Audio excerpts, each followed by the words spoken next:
Welcome to Beyond the Numbers, the podcast that explores the human side of financial planning. I'm Oliver Wickham, Partnership Director for St James's Place, Asia and Middle East. Today, we're talking about a topic that's deeply personal and often very challenging: divorce. Divorce isn't just a legal, emotional process, it's also a financial one. From dividing assets and managing insurance to planning for children's futures, separation can completely reshape your financial life. And when emotions are running high, it can be really hard to make clear, confident decisions. That's why today I'm delighted to be joined by Batya Shulman, partner of St James's Place, Singapore. Batya is a financial advisor and works closely with clients who are navigating major life changes, helping them find clarity and build new financial futures with confidence. Batya, welcome. Perhaps you could start by telling us a little bit more about yourself, the types of client that you work with. Thank you, Ali. Who I work with, I don't only work with clients getting divorced. I know we're talking about divorce today. I work with individuals, I work with couples, I work with families. I help clients with education planning, succession planning, tax planning.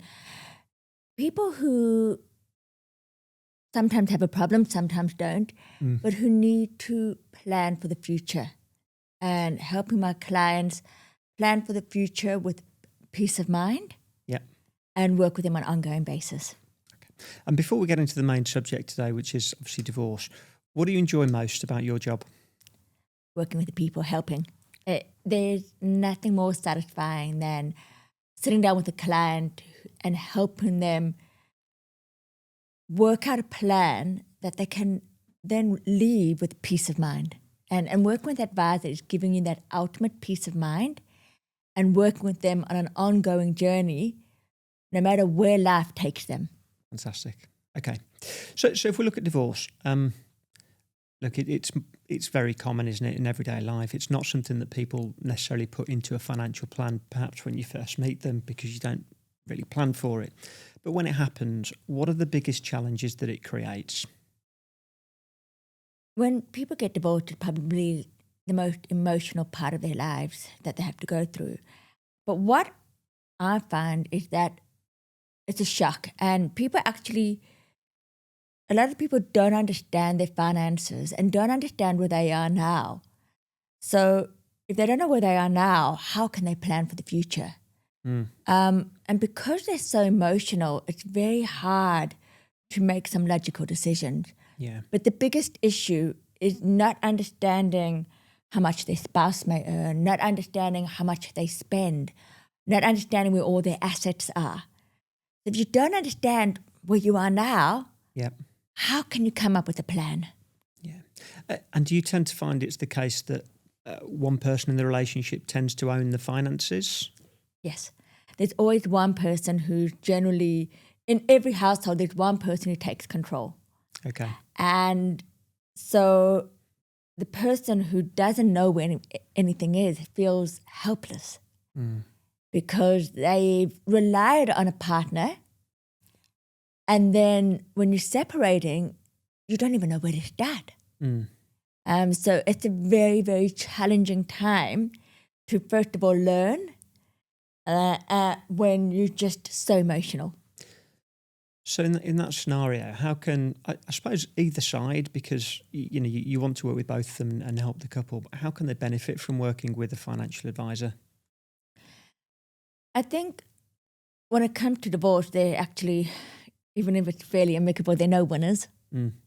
And the best part of working with a financial advisor is trying to stay neutral and trying to come out with the best outcome for both parties. Okay. And that's being equitable, understanding where your income is, understanding where you spend money, and working out the most equitable solution that both the parties can move on with their lives with less stress and with less going back and forth. Because the more lawyers are involved, the more costly it becomes. Yeah, I could tell you all about that. So you're right. It's trying to avoid the emotion and trying to get to an equitable and amicable agreement is ultimately what you're trying to get to, isn't it, by the sounds of it? Emotion's probably the key word. Talk to me about the emotion and how do you manage that? Because it's a very emotive subject, isn't it, finances? So then we have the full spectrum of emotions. There's anxiety, there's stress, then there's hope, then there's anger, then there's frustration, then there's resentfulness. You get the full spectrum, and a lot of people, you're on a roller coaster up and down. And when you're emotional, you can't make logical decisions. I mean, we're human beings. It's not possible. Yeah. And sometimes what I find often is because it's such a stressful process, you want it over and done with quickly. Mm-hmm. So you sometimes make decisions that are not in your best interest for the long term. So you're a lot of people getting divorced are very short-sighted. Rightly so, you want the divorce over and done with very quickly. And you make a decision, just take the asset or just take this. But you're not thinking about the long-term consequences. Will that division of assets be enough to last you? Yeah. Getting the, income and expenses division is also very, very important. Okay. You need to be able to ensure that you're set up for the future in a stress-free and a successful manner to manage your finances going forward. Okay. So you mentioned there about actually making some calculated decisions, really understanding the situation and understanding, is the separation of assets going to be enough for that party, for their future, whatever they need to achieve? How do you work that out? So if somebody's got some assets and then they're looking forward, because this sounds like it's all about building a financial plan, but what is it that you're really looking at? It's looking what that asset pool is, making sure it's complete, making sure how it's split is equitable. A lot of people forget about tax and like capital gains tax when it comes to selling property. So what is going to be the net asset division? What about inflation? A lot of people underestimate inflation. When you have kids, school fees go up every year.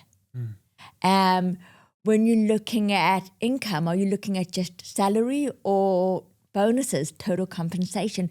There's so much that goes into understanding the total asset pool. And 99% of people, not only people getting divorced, but 99% of people generally underestimate how much money they spend. That's really interesting. So it's very important that you do a very, very calculated calculations of how much you anticipate you're going to spend so that you are covering your expenses. So you're pretty forensic on the assets today. Sounds like you're pretty forensic on the potential future expenditures we look ahead. How far ahead would you look? So, for example, would you look at your client that you're talking to and say they are, who knows, pick a number, any number, 44 years old today, and they want to retire when they're 65? Would you go into conversations about where that might be and what that income might cost, and also their children's education, really start with the end and come backwards? Or how much into the detail do you go? That's the ideal. Because also depends where you're going to end up living. Different countries, different lifestyles. Children, are they going to go to university? How long are you going to support them for? So you need to kind of go from your ideal situation and then work backwards. But plans change all the time. Yep. So you have to build that level of flexibility and a little bit of buffer for all those uncertainties that will arise. And for someone that's, perhaps if you're helping the spouse that's not been the one controlling the finance in the household that you mentioned earlier, sounds like a lot of this is probably, it's education, isn't it? It's helping with financial education, it's bringing them up to speed and giving them that confidence to make the decision. Is that fair? Yes. Most of the women that I do work with have never invested before. Okay. And when you're getting divorced and you may get a lump sum of money, they have no clue where to start. They don't know who to talk to. They don't know who they can trust. They don't know, they don't understand investments because they've never managed it before. So it's a very scary time. But you cannot leave your money in the bank.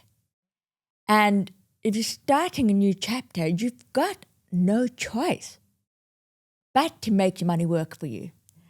So for me, instead of coming from a place of fear, you need to go to a place of empowerment. Right. A place where you can become educated, where you can plan with confidence, clarity, and peace of mind.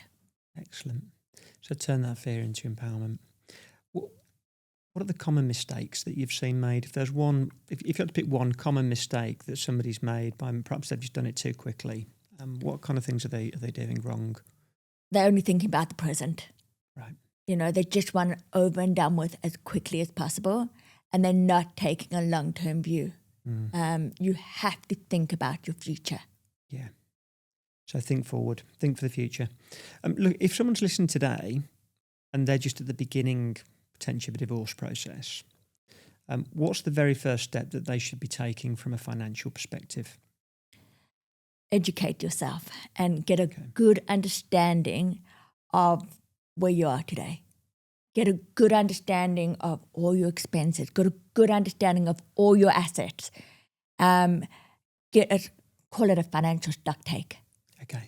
And work with a team of people who can support you. Whether it's a therapist, a financial advisor, get good lawyers, get good counselors, get good friends, people who can support you through this stressful period is so important. Like so many things in life, it's surrounding you with the right people that you trust, ultimately to help you make decisions, but ultimately to help you get the right information to make those decisions as well, by the sound of it. Okay, so if we take that one step forward then, and if we look at people that have gone through the process, so that's a sort of tip. So if they're at the beginning of the process, make sure that you're educated enough to make the right decisions.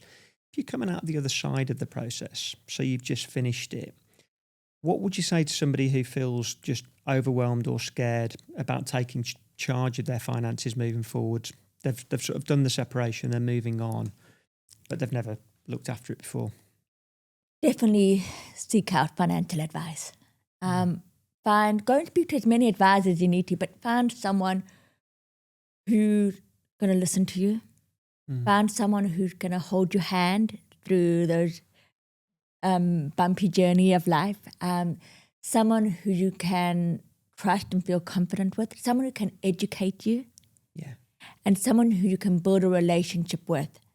It is so important because life is going to constantly change.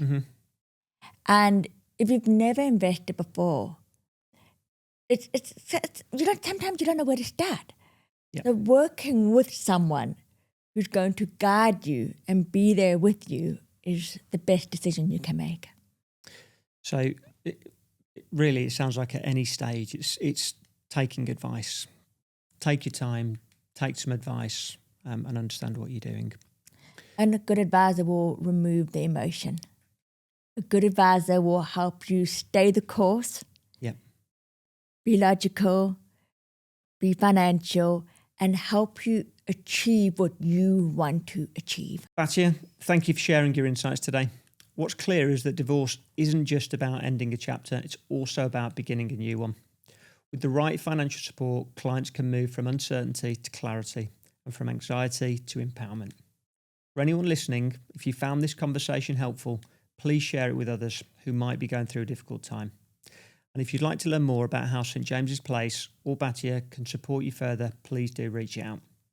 Thank you for joining us again on Beyond the Numbers, putting the human side of financial planning first.